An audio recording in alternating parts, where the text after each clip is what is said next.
link on WhatsApp. Yeah.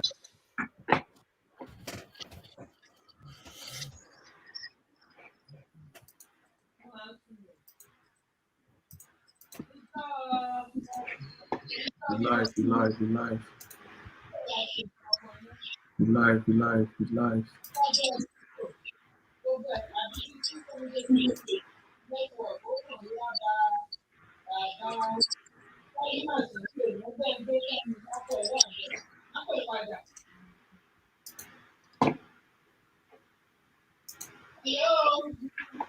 By the way, can you guys see me fine? Yeah.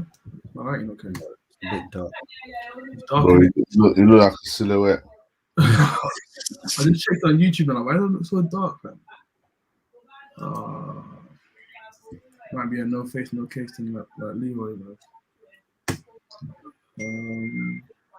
Alright, boys, I'll put it in the group chat. Let me just put my brightness up a bit. Is that better? Yeah.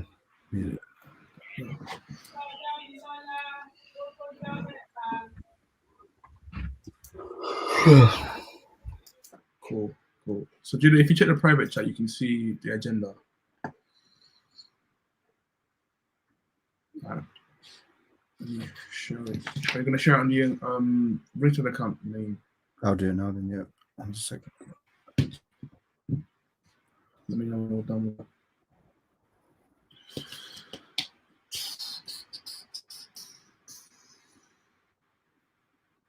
Yeah, I was annoyed that we didn't get you on last weekend, Julian, because I actually wanted to get your thoughts on the fight. So, bro, I don't know why people changed it last minute. It should not have been changed. I made sure my Sunday was like clean for that. Monday, I have football, I have swimming. It was impossible. So there's nothing. That's what. Like, if we're gonna say this is the day we're gonna try to do it, it has to be a real reason why we move it. The reason we moved it to me is just, come on, we had about 6-7 men that all wanted to be on that pod. But because one person couldn't do it, we moved the whole thing the next day. Didn't make sense. Yeah, no, we should stick to Sunday and just keep it there. Whoever comes on just comes on in it. Even if it's like just us three, then just us three. All right, cool. Ladies and gentlemen, welcome to another episode of Ringside Fracas. I'm joined with two of our members. We have Naeem and Jude. Boys, how are you doing? I'm good.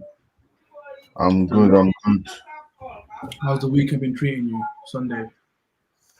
Boy, I'm done. I'm ill, bruv. Got a cold. I thought you were the American jersey and that on Snapchat. Fam, that was before.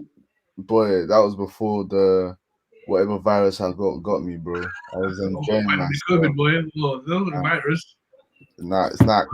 If it's COVID, then it's COVID. But yeah, man. How you guys though? I'm doing well, man. I'm slowly recovering from the weekend before. You know, I'm recovering bit by bit, but we're gonna get there. Wasn't you out yesterday? Nah, man. I wasn't out at all. I was at home. This is the first weekend I've just been at home. I went to see my mum, and then I came home. Literally been at home the whole weekend.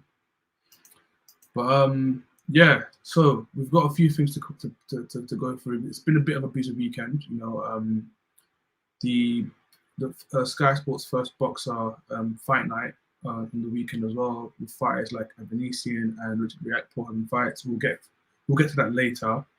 But first, I want us to kind of unpack the Fury versus Wilder 3 card coming up this weekend. So the weekend coming up, that's on the 8th of October. Am I correct?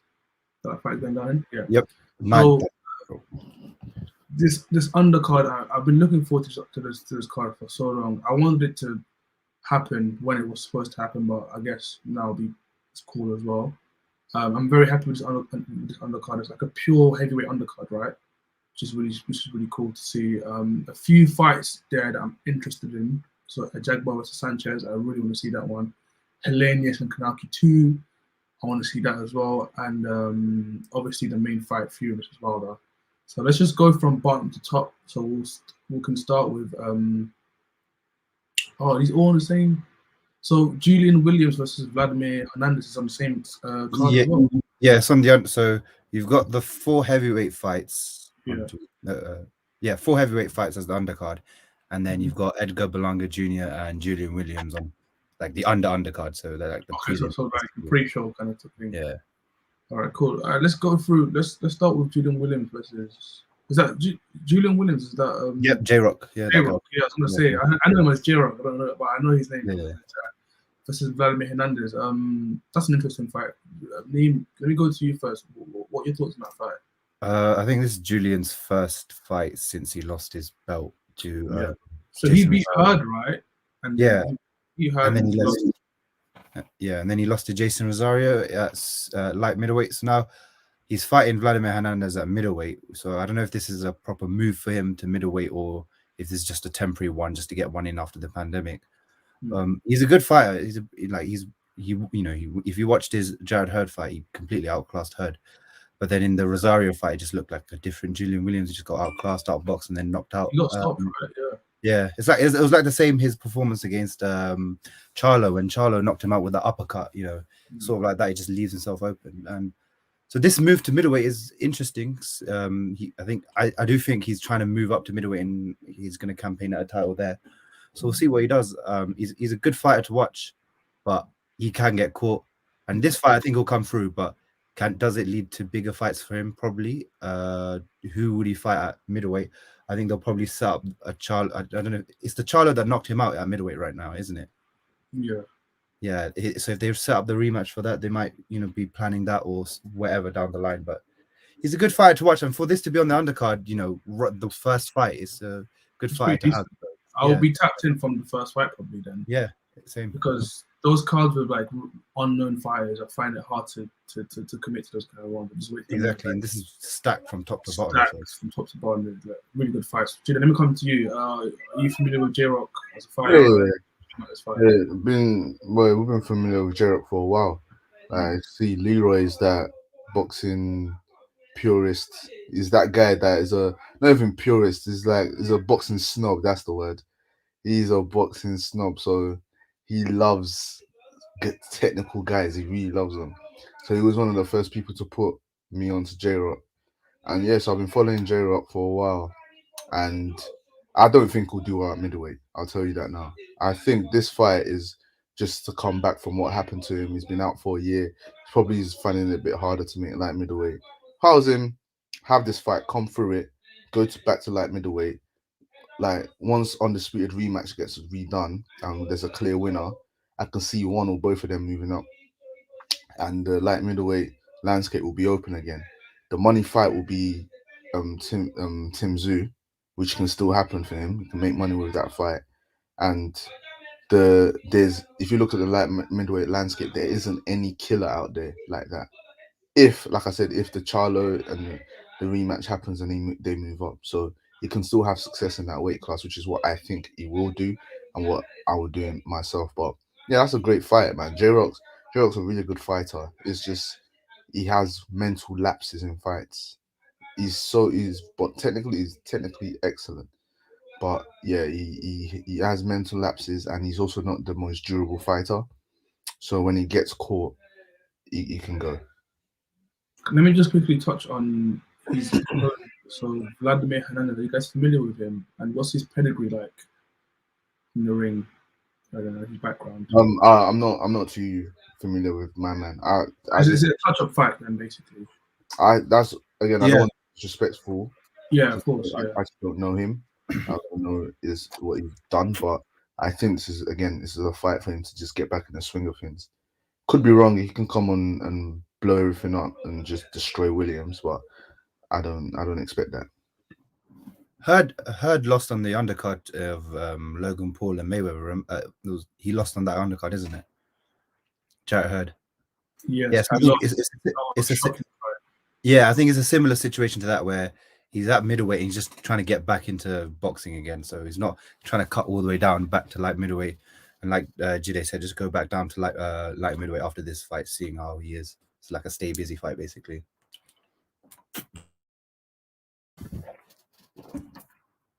Okay, so moving on.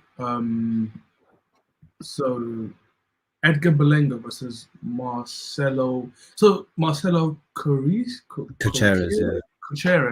Boy, these names, man. I ain't Yeah, seen that was very Brexit from you, boy. Boy, bro, have you seen that name? It could have been pronounced anyway. Cocheres. All right, fair enough. Move like Lewis, man. Jesus Christ. But,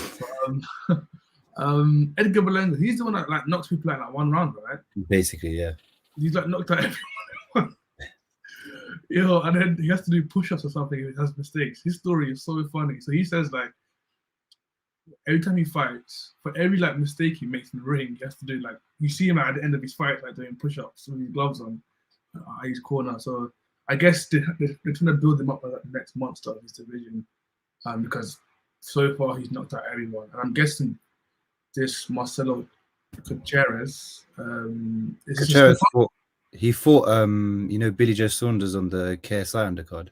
Oh, he fought him. Yeah, he was beating him up, and then this is a step up. To be fair, it's a good step up, yeah. Like to build your fighter and keep him developing because he's proper young. Edgar, I think he's like 23 or 24. Like he's young.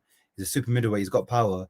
I think his future's at light heavyweight. Like he can do a job at super middleweight in it, and then after when he's done at super middleweight, move up to light heavyweight. But he's young. He's got power. It's just developing him as a fighter, and when it gets to the top level of the super middleweights, can he, be able to box and bang with them? But like right now, for a young guy like him with the knockouts, he's a big star, and I think we'll see more of him in the future. So yeah, it'll be a good has fight. he knocked out everyone that he's No. His last fight was decision. Oh, but everyone before that is stopped. What, first round? So the last fight, that's his first like UD victory. Yeah. Okay. And what was his performance like in that fight? I didn't catch that one. It was all right. It's just I remember I didn't see the full fight. I saw the highlights of it, but yeah, he looked like his usual self. I just think it was a fight where the guy was just hard. It was durable. It just wasn't gonna go. And you come up to that's the thing about guys who you hit hard. A lot of power punches because they're so used to getting guys out of there that once they come against some that form guy's going nowhere. Yeah. So when they get some sort of resistance, a lot of guys panic because they're like, shit, I can't. So I feel like I like it when power punchers go the distance. Personally, I need you to go the distance 1 or 2 times. Obviously, I don't want that to be your whole MO, and then you try to turn into a boxer like Anthony Joshua. No, but I want you to understand that, okay, if I can't stop you, I can beat you in other ways, and he needs more fights like that. So obviously they'll step up his competition. He hasn't been fighting the greatest, and the height, when you go into that level, world level, you're not going to stop everyone. Everyone's good. So we'll just see his development, but I like him as a prospect. He's exciting. Yeah, I think his story to this point is quite exciting. It's one to look out for. If they can build him right, it would be a very fascinating tale, right? This young prospect who started off knocking everyone out in first round, got his first assist, got his first test, going the distance, he came through that, it would be a very interesting story to tell, and I'm very excited to see how they build him and the part he actually has to play in his weight division as well. But Naeem, let me come back to you quickly. How do you view this fight, and what do you think about it? Edgar Balenga fight. Yeah, about Balenga as a fighter. I think he'll stop him. I think because Cocheres isn't. I don't think Cocheres is durable because I think it was 1 or 2. It wasn't that like Billy Joe's not really a harder puncher. He can knock you out, but he's not really that much of a hard puncher. And the fact that he lost it in, I think it was the 11th round against Billy, getting knocked out. So it's like Edgar's someone who's much stronger, can hit much harder than Billy. So if he touches Cocheres like properly, he'll finish him. So I think you expect a big finish in this. Probably like rounds 3 to 6 around there. He'll probably finish him off by then, and they'll just keep building him up. But hopefully, like Jide said, you want someone like Edgar to at least go the distance 1 or 2 times because you would just want to build their experience, getting the rounds in, and so that they're not like, if they go in with a tough fighter who's much more better than a world-class fighter, they don't go into like rounds 10, 11, 12 like a fish out of water. They can adapt to it. But yeah, in this fight, I expect a knockout. I'd see Edgar getting in the mid rounds, stopping him. So. Okay, so we're saying stoppage, all of us here, knockout, Balenga. Yeah, let's make it up. All right, to the heavyweights now. So Jared Anderson, this is the guy that's been notorious for apparently giving Fury hell in sparring, right?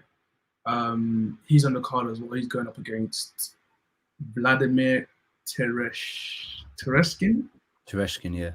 His name's Lewis, man. I'm turning to this guy. Stop blaming Lewis, bro. It's Lewis, man. It's something to do with him. I don't know how it's his fault, but it's his fault. But I'm not too familiar with Vladimir Tereshkin. I am a bit familiar with Jared Anderson. I know he's a hot prospect in America, and they're like banking him to be the next American heavyweight, right? What do you guys think about this fight? I'm excited to see where Jared goes. Actually, I've got a couple stocks in him. I can't lie. Yeah.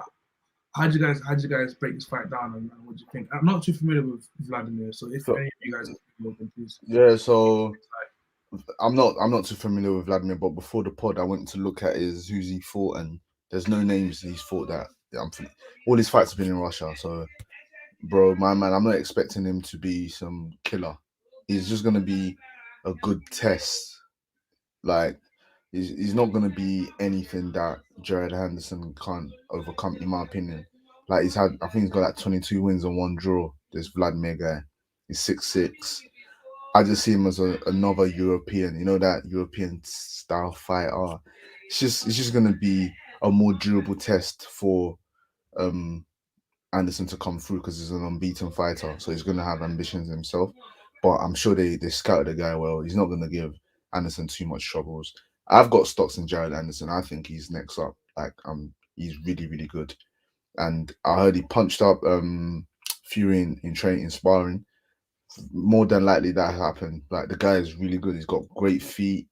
His boxing fundamentals is there. He's young. So I always say, like, this current crop of heavyweights, they're going to, in the next 2-3 years, they're all gonna go away. It's gonna open up.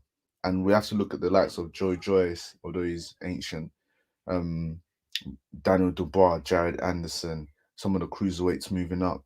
They're gonna be fighting for the next supremacy in the heavyweight division. And in my opinion, my money is on Jared Anderson to come out of that, unless I see something else or see another prospect like Tony. Like again, another one would be Tony Yoka, but I thought he's much better than Tony Yoka. So like Jared Anderson is the truth, man.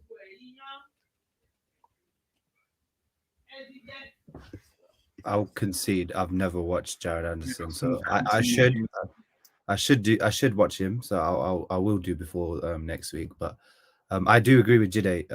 Guys like obviously Jared Anderson. I've already heard things about him, sparring and everything. But guys like Jared Anderson, Filip Hrgovic, Tony Yoka, Joe Joyce, Daniel Dubois. The heavyweight division is actually getting more competitive now. You've got guys like Gassiev who's moved up. He can also make a difference at heavyweight. You've got Breedis who says he wants to move up soon from cruiserweight. So you've got a young pool, Antonio Yoka, obviously. So you've got a young pool of heavyweights who I think in the next coming years, after this whole Wilder, Fury, and Joshua sort of saga, will make this entire division very competitive. You're going to get a lot of big fights and a lot of good fights as well. So I agree with Jide there. And regarding to Anderson, I've never watched anything. I've heard the rumors. So all I'd say is that the rumors are out there about you sparring, Fury and knocking him out. People have got, said things about you that you're good in this. So prove it on the big stage. You've got, Tyson Fury, Deontay Wilder, which is, one of the biggest fights you can get. Knock this guy out and prove everyone, that you're the next big thing. You need guys like him at his stage in his career. He needs statement wins and just build the hype train and keep it going. So yeah. Yeah, completely agree with that. No, I agree with what you're saying about sparring rumors, but I don't think the sparring rumors are capped. Like Fury's never come out to say, "Oh, this guy's a bum." Like when Fury gets touched in sparring, he's one of those guys to come out and say, "Yeah, this has happened," or he'll try and play it off like it's not significant like that. Trust me, I know Jared Anderson handled him. Like I'm not saying he beat him up. I'm sure it was that Fury had his own success, but the boy can fight. Like there's no one that's gone in there with him in sparring and say he can't fight. Obviously, he still has a lot to prove. He still has to prove that he can take those punches, that he can move those levels. Because to me, if he fights the top guys now, he gets beat. But he should get beat. He's not there yet. You know what I mean?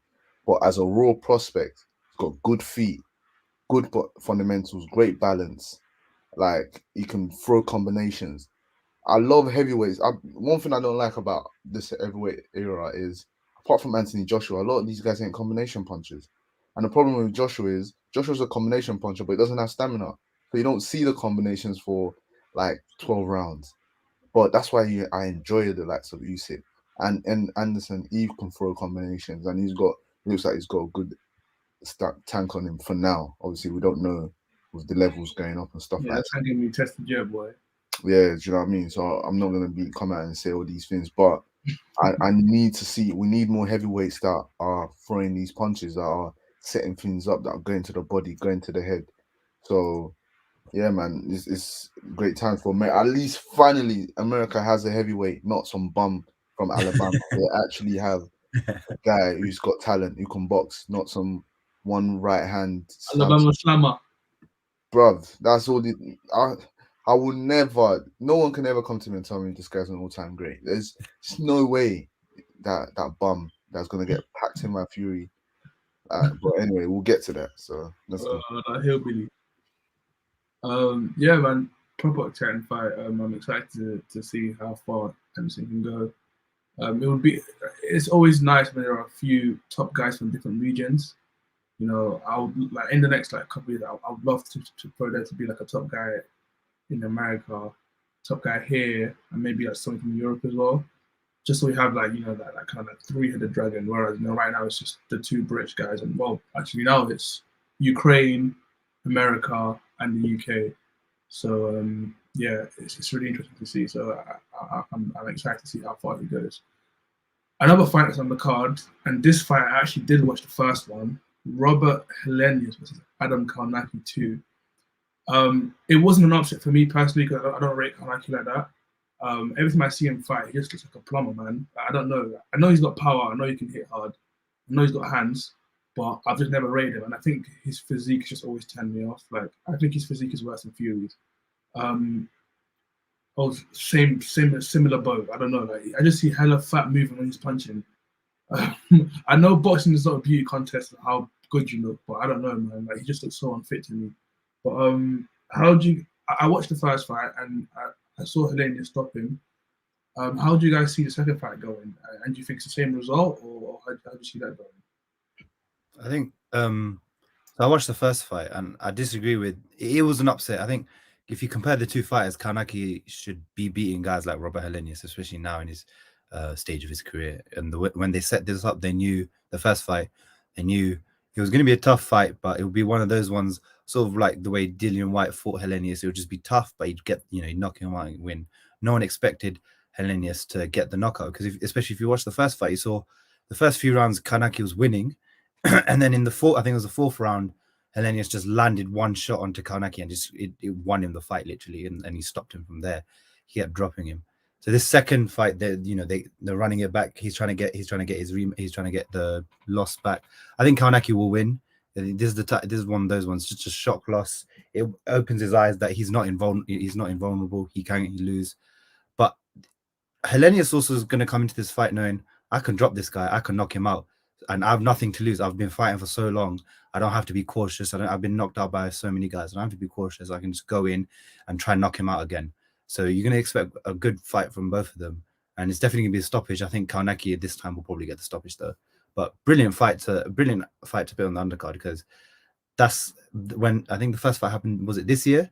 So that shocked a lot of people, the first fight, the way Kownacki went down. And this rematch does gather a lot of interest. So a lot of people should be tune in for this one. So yeah. Julian, what are your thoughts on this fight? Kownacki beats him. Hernandez, it was an upset. Kownacki is overrated, but I feel like he will get that win. He will win. It will beat him, because you should not be losing to Robert Hernandez. The guy is awful. The guy is a terrible, terrible fighter. That Dillian White fight is still vivid in my head of how bad a fight that was. Like, this guy should not be anywhere near world level, bro. So if Kownacki doesn't look good, he needs to beat him and look good. So if Kownacki doesn't beat him and look good, then and to me, he's another what's it called? Babbage. Obviously, he's better than Babbage, but I view Kaunaki and Babic the same way. Like, yeah, same. They you know what I fight mean? the same as well. Just Yeah, like little throwing bare exciting hooks. small heavyweights, Yeah. throw a lot of punches, throw a lot of hooks, take risks. Exciting fighters, you know what I mean? But I don't see them ever doing anything at world level. I just don't see it. But that's fine. I feel like there's a Not niche. every fight will be world level. Not every. No, you can fight. You can mix it up at world level, but I don't see you doing anything as in being a number one contender or being a champion. That's what I'm saying. I don't see you doing anything. Like, give us exciting fights, and I feel like there's a niche for that, especially with the heavyweights. A fighter, you can make a career of just being an exciting fighter. Do you There's know what I mean? definitely a pocket for them guys, and Dutch has always had type of pocket. Yeah. Because even to this day, like there's still fights I want to see Chisora in, and he's been doing this for time. Like I want to see him versus Babic. I don't know why, but I want to see him. Bro, that would be an amazing fight. Chisora's got like 12 losses, yeah, but the guy is still relevant because he hangs his balls out every single fight. You do not get a boring Chisora fight. Well, you do have one or two, but Fury that's fight, like, Fury fight. That's when it's like really unmotivated. But when Del Boy wants to fight, like, boy, Del Boy has been in some of the best heavyweight fights in the last decade. Like, let's the David Hay fight, Dylan White fight was amazing. the Dylan White, both fights, especially the second one. Like, he made. I had him up in the second one. He's got knocked out. He was winning. He was winning. Yeah. He was winning that fight.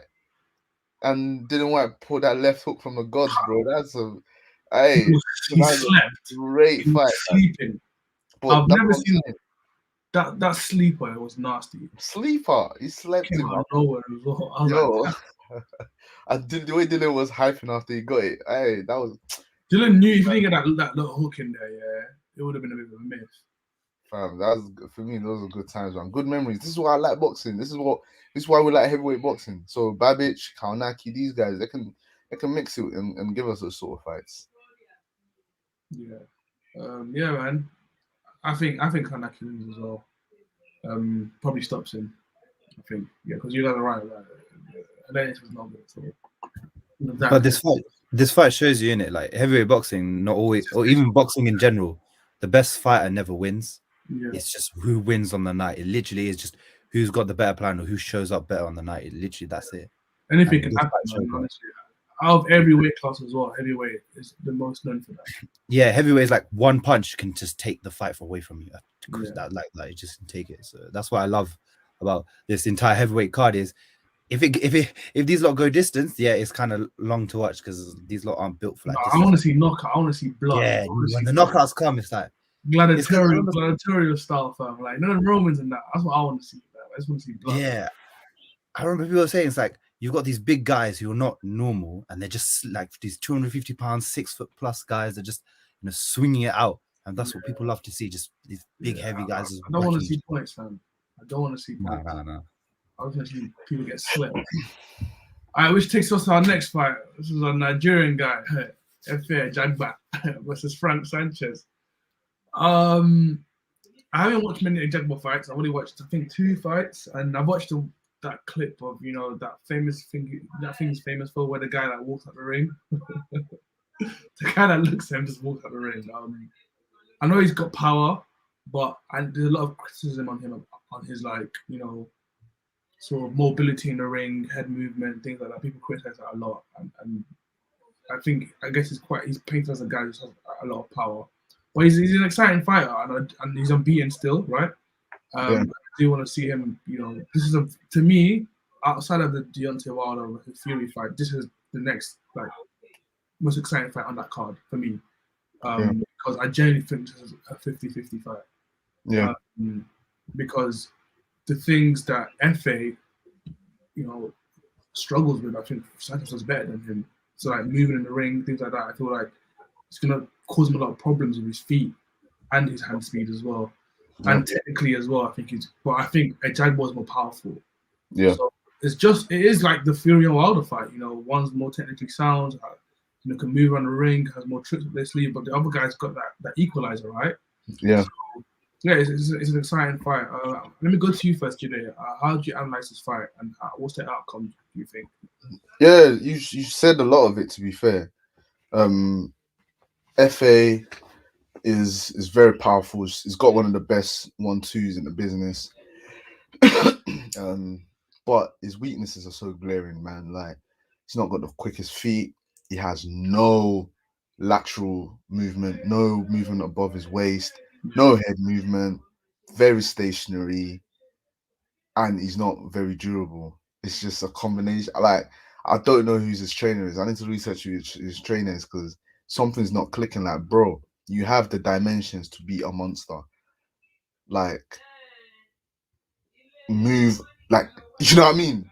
Protect yourself, right? Protect your chin. 100%. He could be a monster, man. You could be a monster, but so yeah, those weaknesses are everything Sanchez is good at. Sanchez has got great feet. Well, not great feet. He's got good feet. He's got good balance. He's a boxer. He's got good boxing IQ. But the problem with Sanchez is he hasn't got a heart like that. Like, if you hurt Sanchez, he doesn't want to get knocked out, so he doesn't take risks. So yeah, this fight could be a situation where Sanchez can outbox him, or FA can land some bombs and then Sanchez goes into his shell. Everyone's saying it's going to be an exciting fight. No, I don't see this being an exciting fight. Trust me. Okay. I feel like this is probably going to be the worst fight of the night. Oh, really? You think so? Yeah. Because of styles, or do you just think it's going to be really negative? The moment, if it depends. So if FA hurts Sanchez early, it's wrap. The fight's not going to be good. That's why I feel, anyways. But okay, fair enough. Nee, let me go to you next. How'd you analyze this fight? What are your thoughts? I disagree with Jide. I think it's going to be a banger because Sanchez is in the Reynoso camp, so he's definitely taking something to make him get that equalizer as well. So, yeah, he's part of that camp too. So, like, don't expect him to like shy. You know, how he said he has no heart. Watch how he has the heart, all the heart in the world now, and he comes to trade with him. I think Sanchez will probably fight. He's a better boxer than a Jagba, but a Jagba's just one of those guys where he got that 1-2. Like Jide said, if he touches you, boom, you're out. I think this will stop again. I think this will stop probably mid. It should stop round 6 to 8. They'll be figuring each other out, and then one of them will land that one punch that puts into their puts the fight into their favor. I think you know what? I think normally I'd say a Jagba would win, but because Sanchez is in that Reynoso camp, I think Sanchez wins. I think Sanchez will just dig some mad left hook into him and just drop him. And then you just see some steam coming off his head. That's going to be interesting, man. I don't know. I don't know. That's why it's so intriguing, because I can see how both men win. I can see Jagba getting frustrated and making mistakes, and Sanchez. But how good is Sanchez, though? Like, just because one fight is limited doesn't mean the other person's going to automatically, automatically find success off those weaknesses. Like, no, but this is why we love the heavyweight division, bro. That's what I'm saying. Like, Sanchez isn't Usyk with his that's what I'm saying. Like, skill set to completely overwhelm a Jagba in terms of his weaknesses. Like, I still have a Jagba winning for me. Like, I do feel like he's going to get through. And I think Jagba wins as well. I can't lie. I think he knocks him out. Probably does. Yeah. So I think Jagba stops him. Yeah, I do. Maybe late, maybe mid rounds, but I think he stops him. I think he gets outboxed and all that nonsense first, and then just lands something. You know what? Though, fair enough to both promotions, because this is the type of fights in all divisions of boxing we need. We need the prospects fighting each other. No marination, none of that stuff. Get them fighting as soon as you can, because both of these guys before this fight were rated as top prospects, could go all the way. But the fact that they're getting them in there with each other now to prove something, like Joyce, Dubois, like that. We need those type of fights. Don't marinate, just get it through and watch how people take to them, because they'll see them in these tough fights against these tough fighters and they'll go, yeah, I like this type of fight. It's taking risks and stuff. So yeah. Obbs makes a good point. Jagba has been dropped before by a much less fighter. Yeah. You remind me of Wilder, man, but I think he'll get through this one. I don't know if Sanchez is good enough to capitalize off their mistakes and the weaknesses.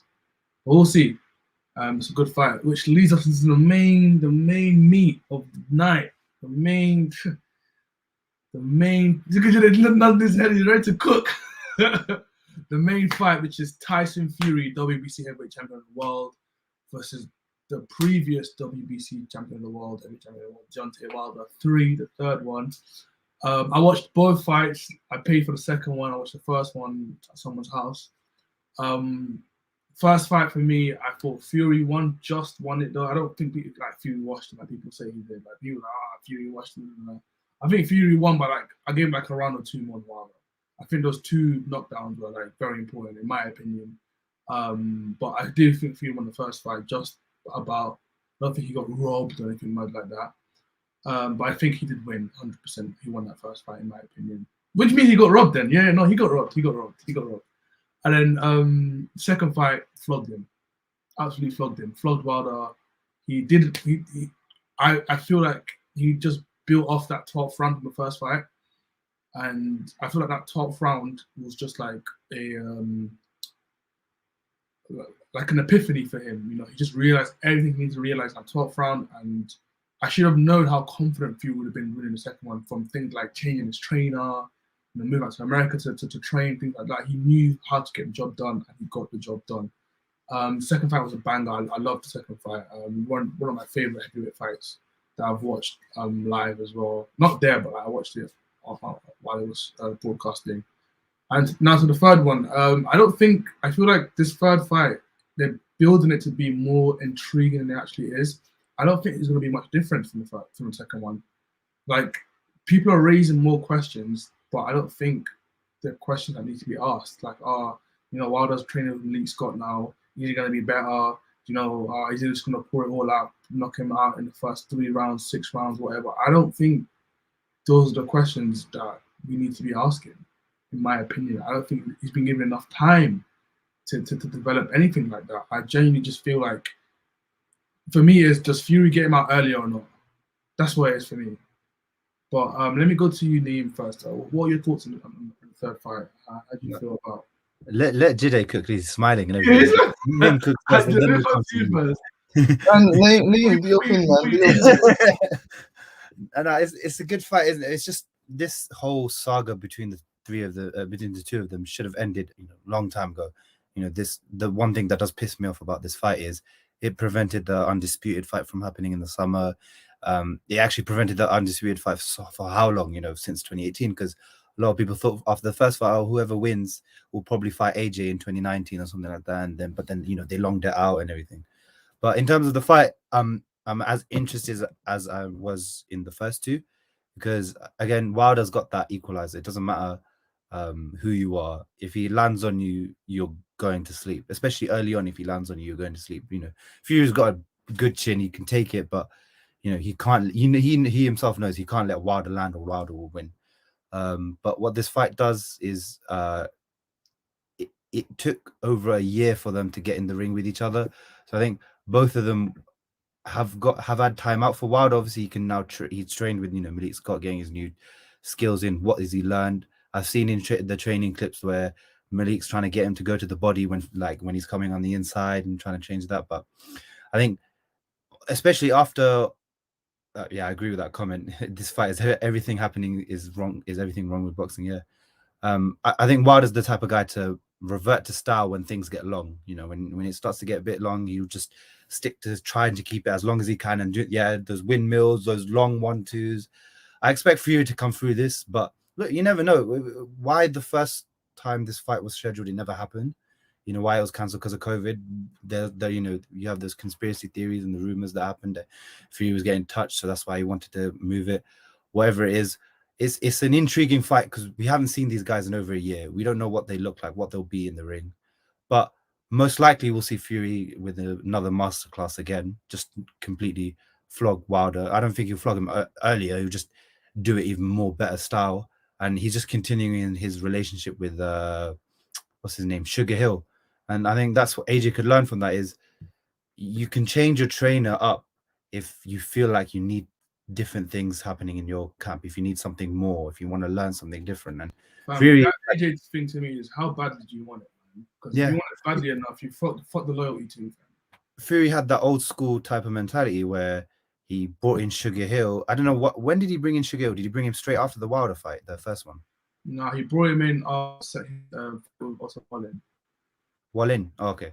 Okay. Yeah. So was still training him for that. He was in his corner for that Wallin fight as well. Oh yeah. So it was Ben Davidson. The plan was actually to have both of them in camp, but I think there was too many conflicting ideas, so he just went for Sugar Hill permanently.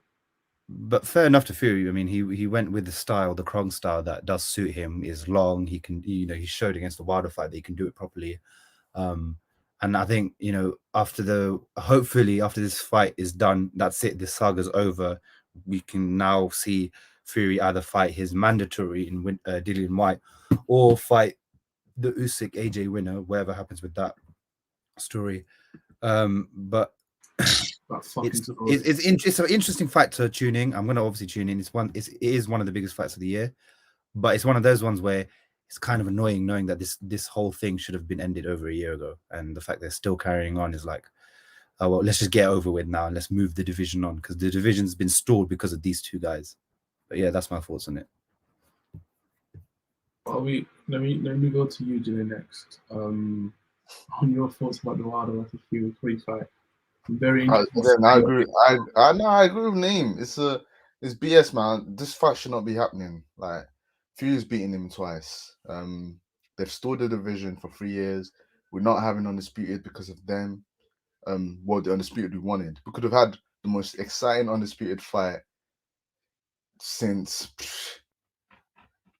Wilder versus AJ would have been a shootout. That's what I'm saying. I'm trying to think back to when there was a unification or Undisputed fight with two guys who were power punchers, vulnerable. Like, I can't remember. You'd have to go to like the 70s or some shit to find a fight with two elite heavyweights who have their weaknesses and who you just know. The story was just too juicy, man. It was, bro. But anyway, we didn't get that. So now we have a 37-year-old man who speaks in like poetry or some Horrible. shit. Like, man, I'm gonna keep it short and sweet. Fury. Your life's gonna depend on it, because your life's gonna depend on it. Like, nigga, shut the fuck up, man. Like, shut the fuck up. Shut up, bro. Man said short and sweet and he spoke for like a minute. Listen, this guy, get him out of here, man. Let me be nice to him. Let me give him his keys to victory. Fury is not unbeatable. This is what is annoying me about Fury fans. They're looking at him as he's the god of the heavyweights. No, he's not. Even after that AJ Usyk fight as well, his stocks just risen up. Anytime AJ loses, Fury stocks go up. It's crazy. Like, Fury is the only fighter that doesn't have to fight to get ratings. Bro, everyone's like, anyway, so so Fury, even in the second fight, Wilder threw two right hands that glanced Fury's head. Like, one of them, Fury himself said it almost put him to sleep. Yeah, Fury rolled the punch, so it kind of connected, but not fully clean, and the other one. So Wilder can still land on him. What Wilder needs to do is setups. The problem with Wilder in the second fight is every time he threw the right hand, there was a tail. That's the issue with being a one-handed fighter. It's easy to predict what you want to do.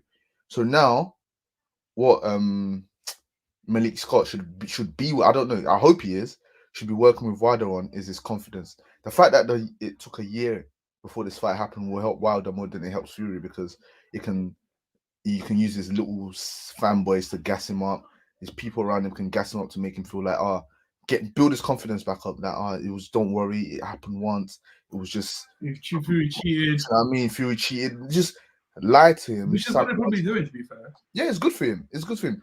The lies, although we always say it, because he's at the stage of his career, he's not gonna telling him the truth ain't gonna improve him. Although I feel like he does need the truth, he needs it.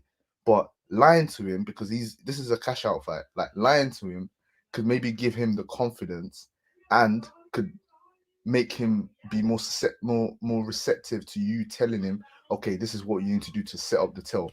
Feint for a left hook, then throw the right, or jab, throw a double jab. He doesn't double jab, like, throw a double jab, feint for the right hand. Next time, throw a single jab, throw a double jab, then throw the right hand. Do you know what I mean? These little things to set up your punches, that's what he needs to work on. And he's never going to be an elite boxer overnight, but he can definitely add one or two tails, because he has one of the best right hands in the business, and he just needs to land it once. That was an equalizer. I don't think he can beat Fury, in my opinion. He can. He can't point Fury. He has to. No, I said he could beat him. He could knock him out, in my opinion. Oh yeah. He can definitely knock. Yeah, Yeah. 100%. He can knock Fury out, and that is what he has to go for. And I Because that believe first fight, what if he lands again like he landed the first fight? Who says Fury's gonna get back up like he did in that first fight? the first fight is not going to happen ever again because Fury was fighting the wrong fight in the first fight. That's just the reality of it.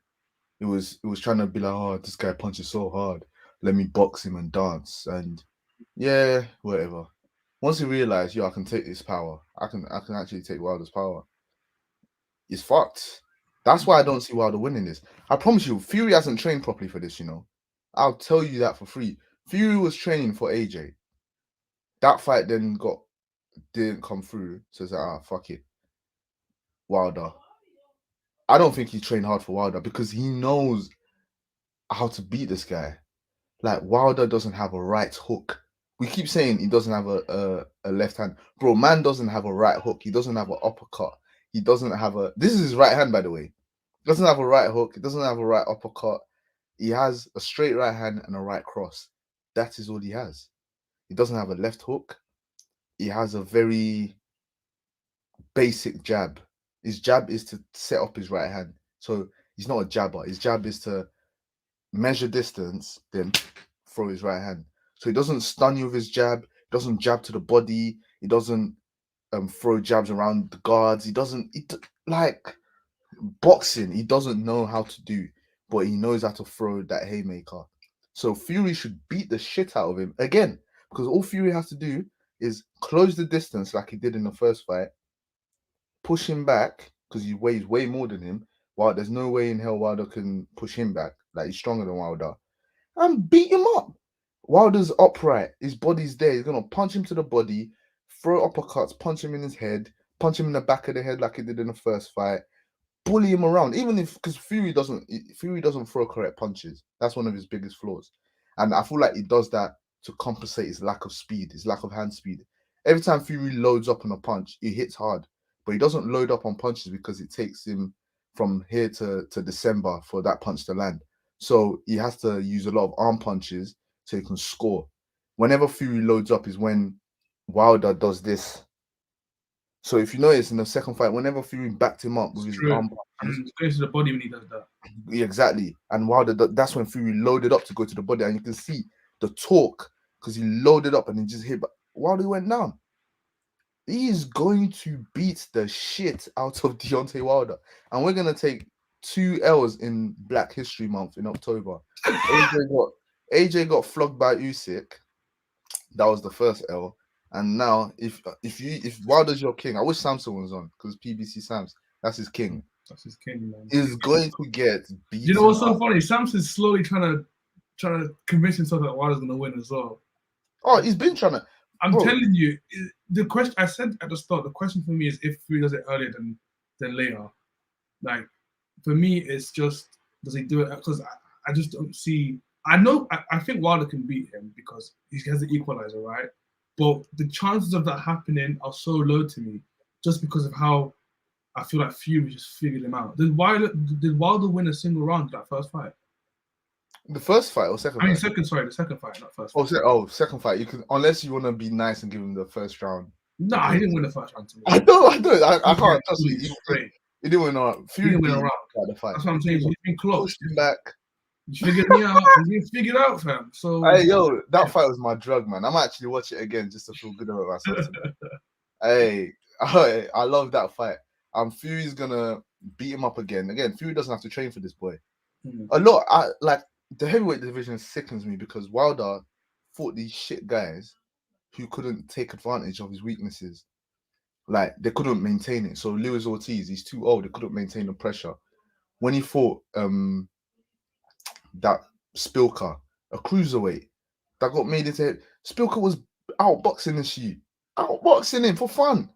11th round, and then Wilder done a Wilder, and then he fights these fat small guys who ain't got the foot speed to push him back, and then also another thing happens with boxing when you get the marketing gets to your head. When you're marketed as the hardest punching heavyweight in boxing history, your opponents start consciously thinking that and getting scared, so they don't want to push you back.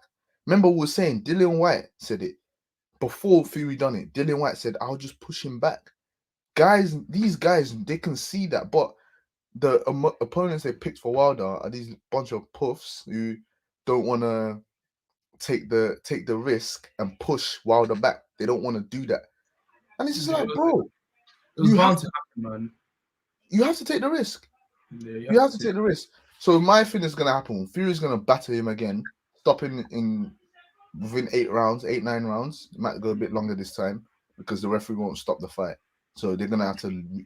Fury's really gonna have to hurt the boy. So it's probably gonna go like 9 rounds, and then we'll get AJ rematch. Fury's gonna fight White. There's no reason why Fury shouldn't fight White now. The undisputed money's not there. So AJ's gonna fight Usyk. Depending on what happens with that fight, then it's gonna be either Fury Usyk Summer or Fury AJ Summer. We pray Fury AJ. I don't want to see Fury Usyk, man. I don't want to see that fight. I don't know. Like, It'll be a stinker. I just don't want to see that. I think Fury wins that fight, but he's gonna stink out. Man. People say this. I reckon Usyk wins that. You know. Oh really? I think so. Yeah. Because again, I keep telling people, Fury himself said his hardest fight was Steve Cunningham. He said himself, that's his hardest fight, and that guy was a cruiserweight. And the reason why that was his hardest fight is because for the first 2 rounds, Fury tried to box, and he was just completely outboxed by Steve Cunningham. Then he went to war with him after he got dropped. But the difference between Usyk and Cunningham is Usyk has the cardio, has the foot speed, has the boxing IQ, not to let himself get Fury to sit on him. Obviously, there's going to be times where Fury has that success, but Usyk can most definitely just throw punches, just outwork him, and Usyk throws quality punches, so it's not going to be I'm throwing bare punches to your arm, but bro, Fury's a big target. Just that 3 punches and foot speed in and out. Walk around him, go in. All right, now I'm thinking about it. It's interesting. Yeah. That's what I'm saying. People writing off Usyk in that fight, and they're gonna be shocked. They're gonna be very shocked. But Fury can definitely beat him, though. Don't get me wrong. Fury being favorite in that fight definitely makes sense. But we'll see in it. White versus Usyk on this Fury, no chance. White is not beating Fury, man. White is not doing it. I want him to, but he's not gonna do it. Maybe AJ beats Usyk. Who knows? We'll see. We'll see, man. Hopefully, man. Hopefully our boy goes in there and just sort of a mad thing, man. Yeah, man. Change your mentality. He's done it before. Let's see if he can do it again, man. Hopefully. But yeah. So actually, I want to get to the Sky Sports card and the boxing fight card. Just before we get into that, though, Julian, you went on last week's episode, and I really did want to get your thoughts on the AJ Usyk fight and what the rematch could look like. So if you just spend like a quick 5-10 minutes just to explain the fight from your side of things to the audience. So for me, that fight was just wrong strategy. Robert McCracken, I don't know what he was doing. Like I said in the group, AJ wants to see himself as a boxer and was making quotes of him could possibly outbox Usyk. Like we saw with Leroy and Samson saying this guy wants to rhythm and flow with Usyk, he loses. And that is what essentially happened. So I gave AJ 4 rounds. Some people gave him 2, some people gave him 1, some people gave him 3. I gave him 4 rounds. And in those 4 rounds, one of those 4 rounds was just based on he threw a bit more punches and landed a bit more. He hurt him a few times. Yeah. Oh, Usyk's poker face is brilliant. But and I think that's part of the game plan. You can't let AJ know you hurt him. Yeah.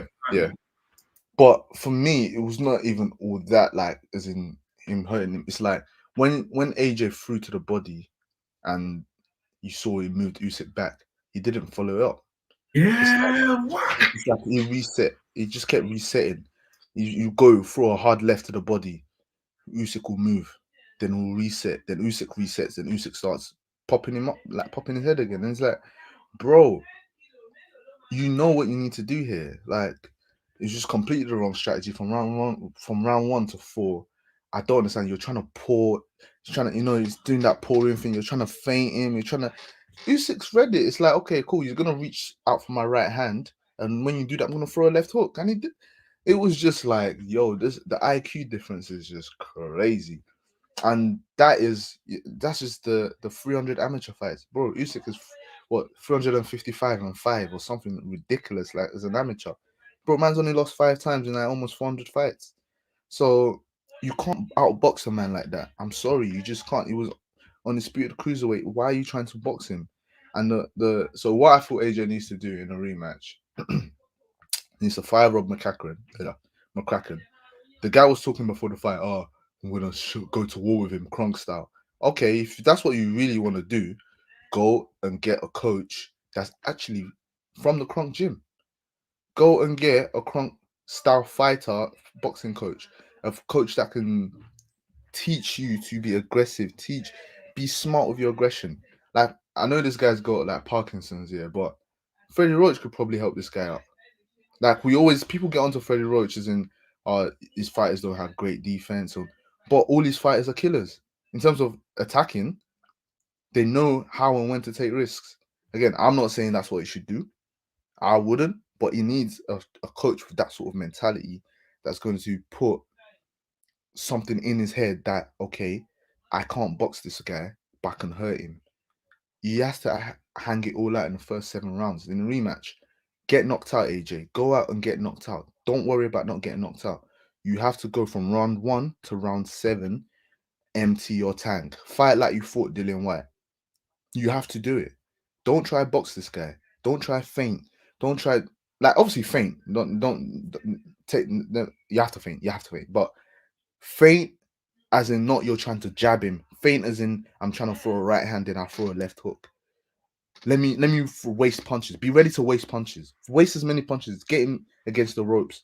The difference between you and Doughboy is you can throw quality punches. So get him And he had those opportunities. We used to go on the rope a few times. Yeah, that's what I said. He just kept resetting because Usyk's footwork was just bamboozling him.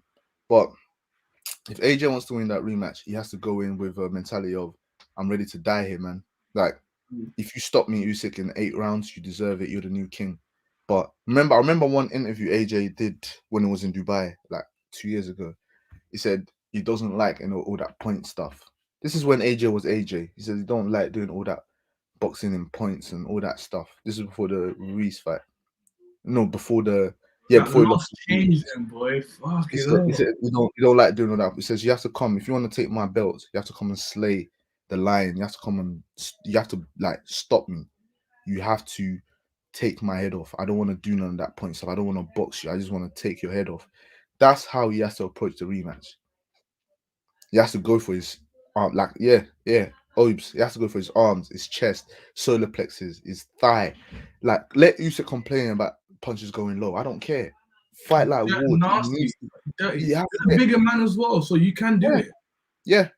Has to get him against the ropes, like nasty. Like, you know, when you grab grab someone's arm, and the rest smaller than both of you. The rest like, hey guys, stop. Don't stop. Don't stop. Stop when the ref actually gets there. And you're Anthony Joshua. The ref's not gonna. You're not allow it, fam. You allow it to happen. AJ needs to have the mentality of, I'm ready to lose here in the worst way. I'm ready to turn into a meme. That's what he needs, bro. And if he does that, you can win it. You can win it. That's the only way, though.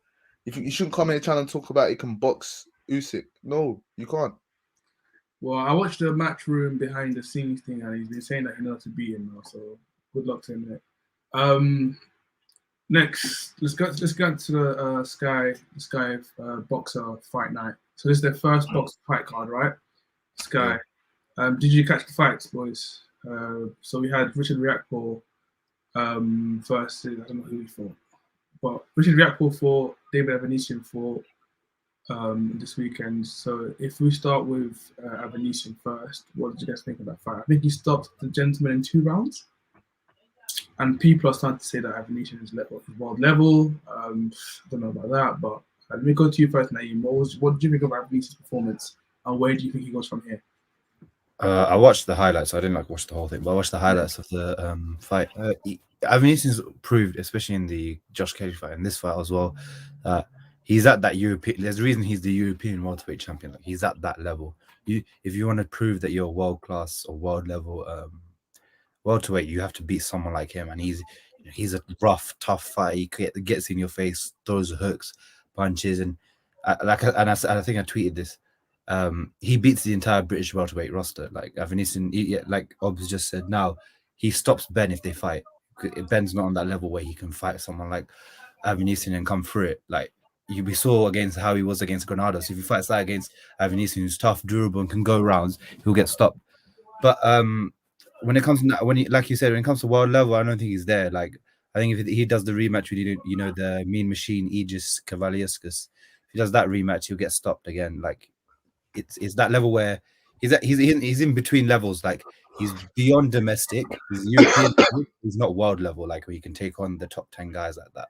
But he's a good fighter to watch. It's just a shame that obviously what happened with Chris Eubank Jr.'s fight, that he became the main event, because not many people know a Venetian like that. Obviously people came for the Eubank fight, but they got a good fight. It was a good 2 rounds. Liam Taylor was clearly out of his depth, and he was brave, tried to fight back and everything, and wanted to keep on fighting, but it was just a lion versus a gazelle, basically. He was just dominating him and destroying him. So yeah. And let me go to you, Julian. Did you catch the Venetian fight as well? Yeah, no, I completely echo everything Naeem said there. I do feel like Avanesian is fringe world level, if that's the term. So he's not top 10, but he can give all them guys a good fight.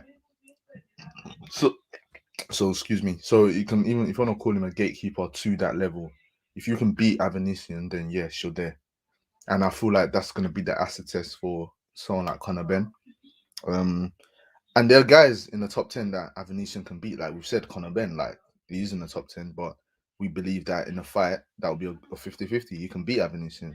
I mean, Avanesian can beat Conor Ben, or Conor Ben can beat him and stuff like that. So he is the perfect guy to match against your elite prospect when you believe your elite prospect is ready. So like Virgil Ortiz against Avanesian will be a hell of a fight, but you should stop Avanesian because he's that level. Do you know what I mean? So that's how I see him. It was a good fight. It was a nice little fun fight. Destroys all the British welterweights for me, bar Ben. I still feel like that Ben fight is a good fight. I can see Ben winning, but I can definitely see him beating Ben. Josh Kelly should 50-50 then, in your opinion. Yeah, for me it's 50-50. Josh Kelly should completely stay away from him forever until he fixes everything about his life. He needs to completely forget about it. But yeah, man, I'm actually happy that he's got this little swan song, like this Indian Summer, because his last loss was to some, I forgot the guy's name, NABF welterweight title, and it was a TKO, and it was some guy that not really a lot of people know. He's not really doing much now, and now look at him in his last 3 fights. He's had great fights, so great performances, and it's good for him. I like fighters like this having that late surge, late run. Do you know what I mean? So yeah, man, I'm a fan of his. Can I just add, he lost to Kavaliauskas. That's the guy that fought Crawford. So he's not. He lost to a world level guy. Kavaliauskas is up there. Yeah. So, yeah, like you said, yeah. But I want to ask, do you really think Ben's top 10? I do believe he has the ability to be top 10. Right now, do you think he's top 10? 10? Right now. Yeah. It's probably not top 10. I'd say top 20. I'd give you that, but not top 10. Because you said only because of how he looked in his last fight. Wait, name your top 10 welterweights. I have to go through it, but obviously it'd be Terence, Errol. This is not in order, obviously, but it'd be like Errol, Terence, Jaron would be in there, Virgil, Kavaliauskas will still be in there. Yeah. Who are the What's the brother was gonna be Pacquiao? No, Ugas, obviously him. He's up there. Ugas, there's a few more. Obviously, it's hard to name top 10 off the top of your head. Who else is there? I can't think, but I know that Ben's not in top 10. Who? The Venetian himself. Yeah, I'd give him number 10. Give him number 10, yeah. That's fine. That's fair. I believe, for me, I'm just high on Ben. Like I'm high on him. Yeah, fair enough. I feel like he's got. Hey, listen, I'm a listen, I ride with my guys. You know what I mean? But you just like me. But I completely agree with everything. Like you not having him top 10 makes complete sense. Like he's not proven he's top 10, but I just believe he's going to get there, and I believe a fight with Avanesian is 50-50. What makes you believe that? Is it like his drive? Is it do you see something in him? Like, he improves so much. Like in such a short space of time. That is wild. His improvements. Like a lot of people believe he's got power. I don't think he's got power, which is why I'm so like impressed with him. A fight that doesn't hit hard, being able to box like this, you have to. Do you know what I mean? You have to. The margins of error are so much lower for the guys without crazy power or crazy pressure, and Ben is that. So he's improved to the point where you can go the distance with these guys. You can box with these guys. So I think I could be wrong, but I think he will get to that level. I don't see him beating the top guys though, no chance. But he can mix it with them.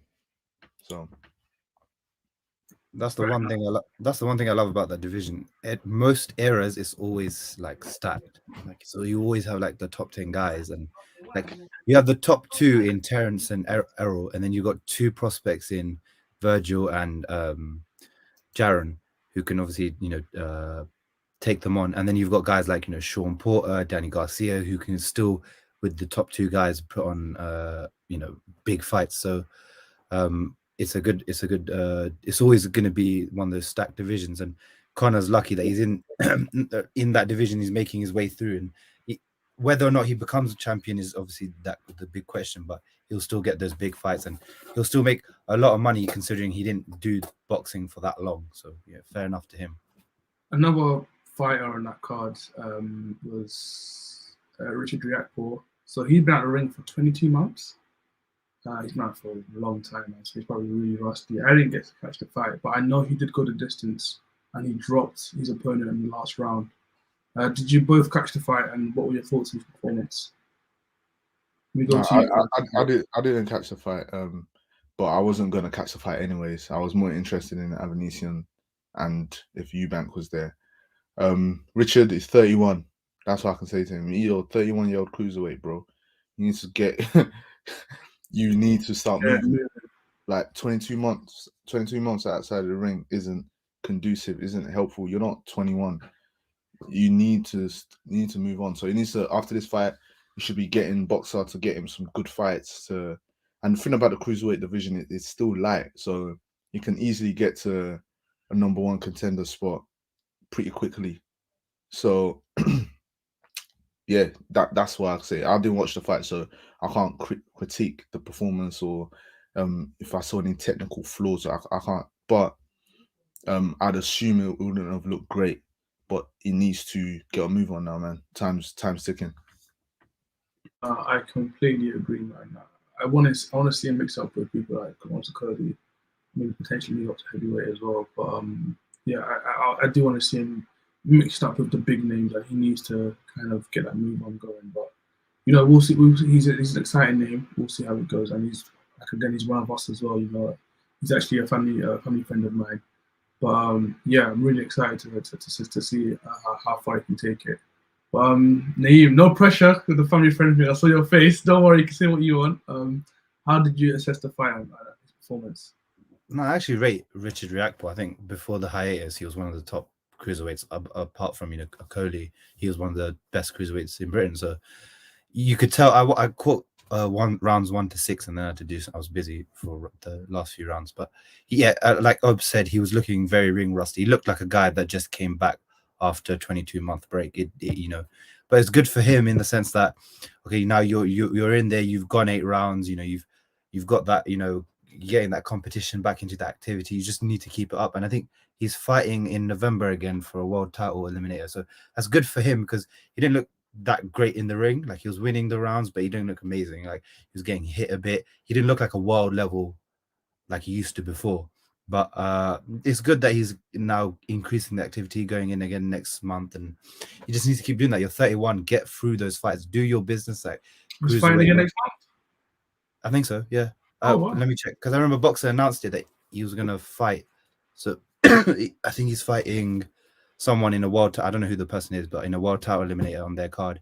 And I remember Florian Marcus on their card as well. So it's good. It's good for him, isn't it? Because you've been out 22 months long. You don't need that long of a break between camps because you're like especially if it was a grueling fight as well. Yeah, and you just need to get that activity back in that competition, everything. And on his day, Richard could easily challenge someone like Okoli. This Richard that fought yesterday, was it? Yeah, it was yesterday.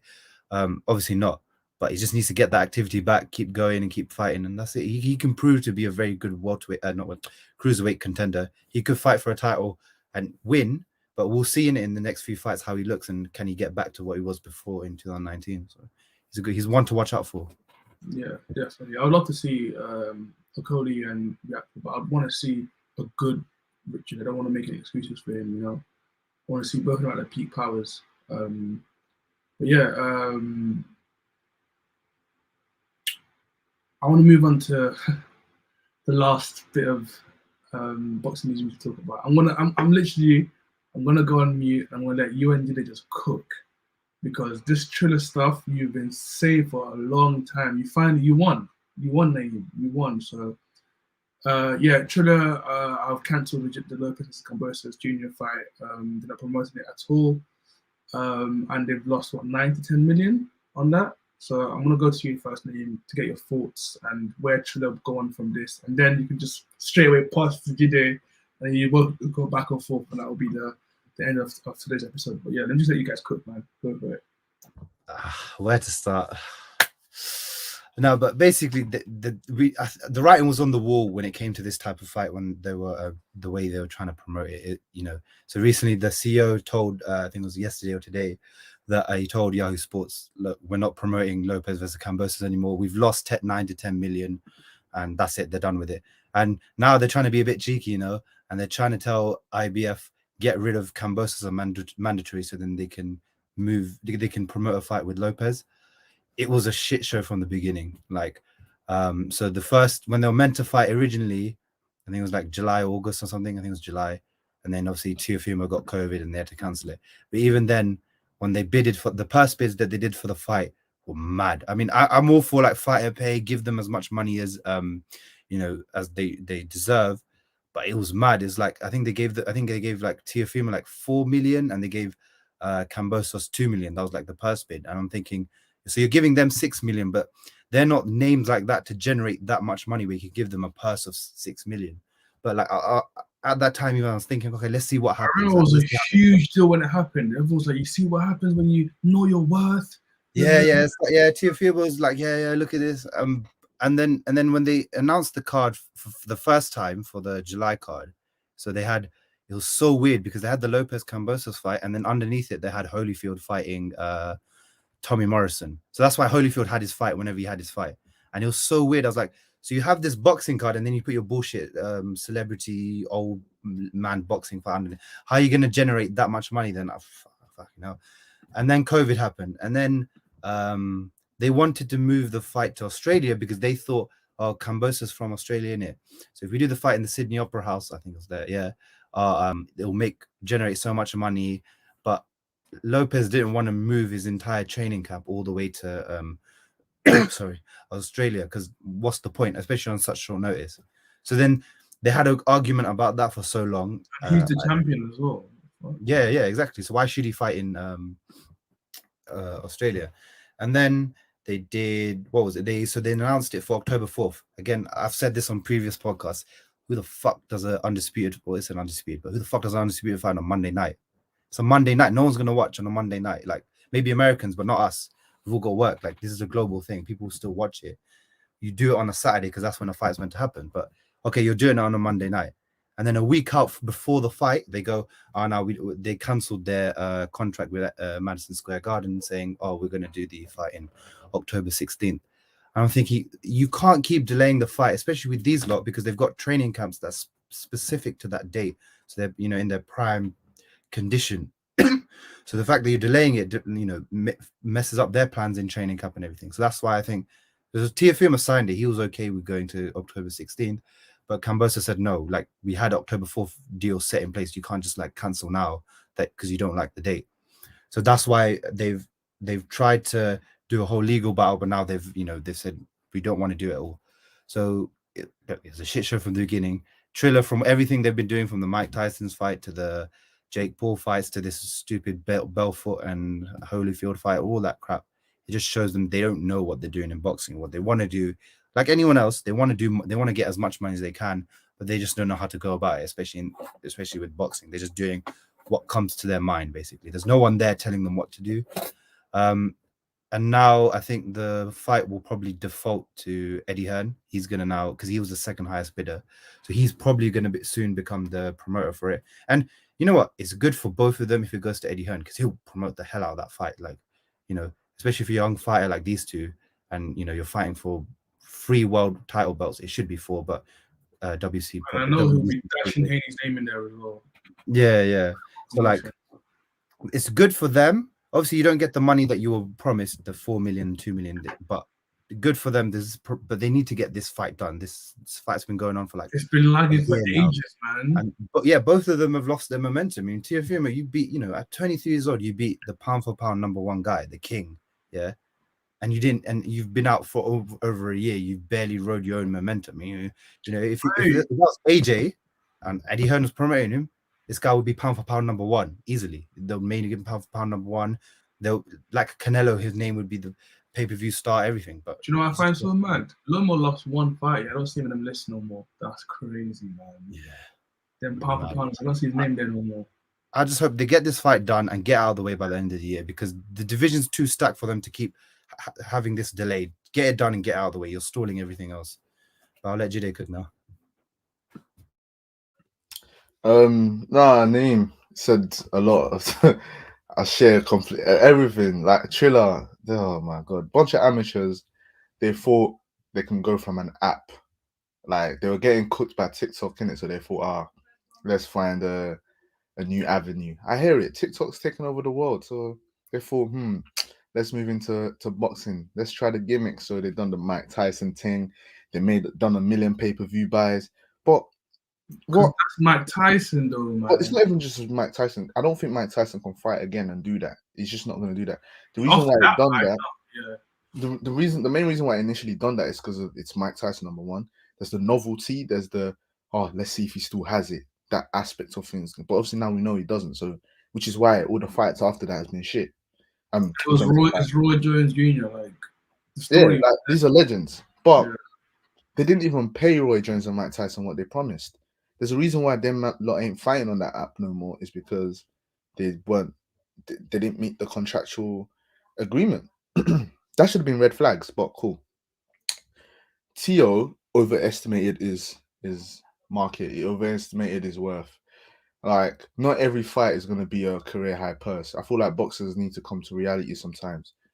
Obviously, Bob Arum's a crook, but bro, 2 million for this fight is not bad, because that is what the fight was actually worth.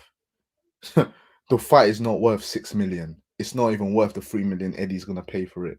2 million is the value of the fight, because the guy you're fighting is nobody, and you are relatively nobody, bro. You've not been promoted properly to become a global star where you can carry a whole promotion and make the network and you'll promote like 10, 15 million. It's just not that. It's not that.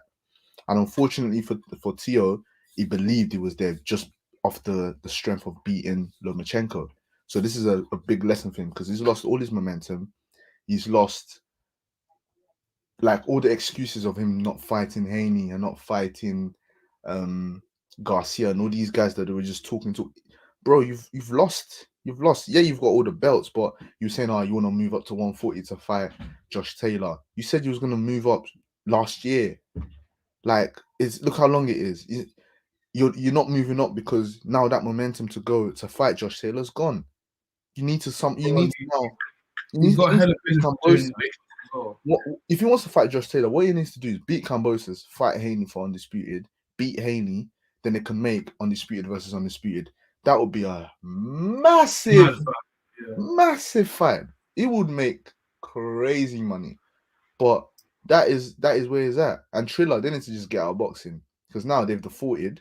So they're going to have to pay Haney probably like 2 million and pay Kambosos like 500k or some shit like that. They have to pay the IBF like $1 million. You mean Lopez? Lopez, sorry. They have to pay Lopez like 2 million. Kambosos like 500k. Pay the IBO like $1 million because they defaulted. And now Eddie's going to pick up for 3 million. So he's still going to make money, but it's just not the money he was initially going to make. And he's wasted camp. He's wasted the training camp. He's wasted time. He's wasted effort. or because he overestimated his value. You need to know where your value's at in the market. Obviously, you want to, as a fighter, I completely agree with getting paid as much as you possibly can. But at the same time, you have to ask yourself serious questions when a company comes and says they're going to overpay for a fight by like ×4, ×5. You have to ask yourself, what's going on here? Why? Before you take the fight. These guys are amateurs, man. It's not. This is what it's not like it's ESPN. If it was ESPN picking up the fight, then fair enough. Or if it was Fox, or if it was I don't know what other cable networks in America that's established. If it was them paying you $6 million, I promise you it would have happened. I fully hear you. But it's not. It's Triller, an app that is trying to move into boxing with gimmick fights. Like these, Selim, I completely agree with you, bro. A lot of these new age American fighters, they want the clout without the work. They just want to be, I'm a superstar without actually putting the work to be a superstar. Again, I don't want to get onto the TO because he did beat Loma, but that isn't enough. Before the likes of back in the day when the likes of Sugar Ray Leonard, Marvin Hagler, after them, the Roy Jones, they were chatting shit and being ignorant because they were actually fighting. They were putting in work. Today, we would never see Roy Jones versus one of my favorite fighters ever. How can his name slip my mind? Oh my god, this is so poor for me. But Philly Shell, one of the greatest roller Philly Shell practitioners ever. How can I forget his name, man? James Toney. Yeah, James Toney. Look at me, man, bro. I'm getting CTE, fan. But anyway, that fight will never happen today because these guys, they will talk. They'll be like, "Yeah, man, I can beat you up. Yeah, you got to come over to this side of the street. No." Back then, these guys were fighters. They fought. James Toney said, "Yo, this guy, yeah, Roy Jones. This is the guy that says he can. Cool, bring him. Let's fight." And then they sorted it in the ring. So you just don't see that anymore. All these guys just want to get paid, and because they're getting paid, they don't want to fight. They don't want to take those risks because they don't have to. But yeah, I'm happy. Triller, get the fuck out of boxing. You lot, you're amateurs. You don't know what you're doing. Eddie, put on the fight. Let's get Undisputed versus Haney end of the year, and let's get Undisputed versus Undisputed next year. If you're not going to do that, rematch Loma. That's what I want from him. But yeah. Yeah, that's a good segue to wrap things up. You guys have covered pretty much everything in terms of the Triller situation. So thanks, guys, for that. Any lasting comments you guys want to make before we end the stream tonight? I just want to say, come on, Tyson Fury. I hate you, but please beat the shit out of that Alabama bum. Knock him out. Send him into retirement. Boxing don't need duckers. Not like. Anyway, yeah, that's me. Yeah. Neem, I'll say it's card of the year, so watch it, tune in. It's going to be a brilliant night of fights from top to bottom. So. Neem, I think you and I should do a watch along as well. Yeah, we're going to start to watch the fight, right? Yeah. Definitely. So we can probably do a watch along as well. We'll keep you guys updated on which actually segues into our account. Make sure you follow Ringside Fracas at Ringside Fracas on Twitter. Review our content on Spotify and iTunes, Apple. 5-star only, please. And yeah, we'll see you guys next time. Thank you so much. See you. See ya.